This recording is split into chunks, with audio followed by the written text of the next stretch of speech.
exploring by myself. I was using maps on my phone to get around the subway, the streets, and then my battery went dead. Instantly, I just felt lost, disconnected, without power. And that moment reminded me that without power, I couldn't go anywhere. Didn't know where I was going. Paul says the same is true spiritually. Without God's spirit, we're lifeless. We're like dead men walking, lost without purpose. But with him, everything changes. Reminds me of today's verse in Romans 8:11.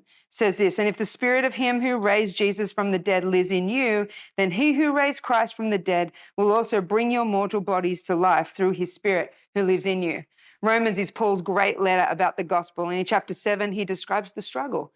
But in chapter 8, he bursts in with hope. There is now no condemnation for those who are in Christ Jesus. And the reason is Christ's finished work. And through his spirit, that victory becomes real in us. The spirit sets us free, empowers us to live, and even brings healing and life to our bodies. Notice the word that Paul begins with here. He says, if. If is an invitation to imagine the difference that the Spirit makes. If he lives in you, then everything changes. If he lives in you, then weakness is met with strength. If he lives in you, then weary hearts can beat with hope.